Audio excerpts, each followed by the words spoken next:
Spending time in nature has many benefits for children. Kids who play and learn outdoors are healthier, happier, and more successful in school.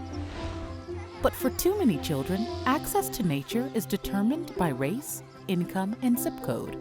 City leaders across the nation are discovering that increasing equitable access to nature can help them achieve goals for community health, education, climate resilience, and more. And with 80% of U.S. children now living in cities, creating more connections to the natural world can benefit millions of kids. Through the Cities Connecting Children to Nature program, communities are working to make sure that all children have opportunities to play, learn, and grow with nature in their daily lives. Achieving this requires a community-based approach to dismantling systems of inequity, or in other words, a systems change approach. Systems change is no simple task. Long-standing conditions are built into every community, making change difficult. A systems change approach helps cities identify and address these conditions at 3 specific levels: structural, relational, and transformational.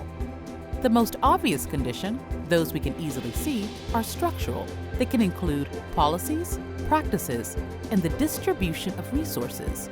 You can look at a city's budget to see how resources are allocated. Planning, zoning, and program policies determine where and how outdoor experiences are available. Demographics can tell us who participates in nature activities and who has safe, easy access to green space. These conditions can be mapped and measured. Naming them is important so that we can make changes if they are not equitable. Next, we need to consider relational conditions. While not as obvious as structural, relationships are important because they can support or limit a child's access to nature. Relational conditions include personal and professional connections, community partnerships, and the power dynamics within a city.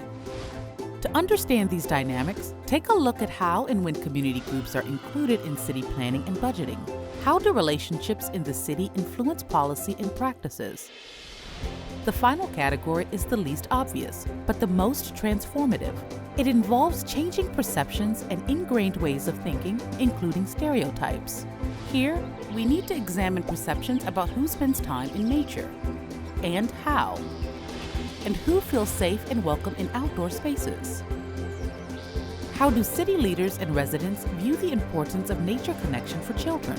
Changing perceptions and long-held beliefs is the most difficult condition to change, and the most powerful. Many communities are achieving systems change, and you can too. Cities Connecting Children to Nature helps communities use these strategies so that children, regardless of race, income, or zip code, can play, learn, and thrive with nature in their daily lives. Join the movement to connect all children to nature equitably.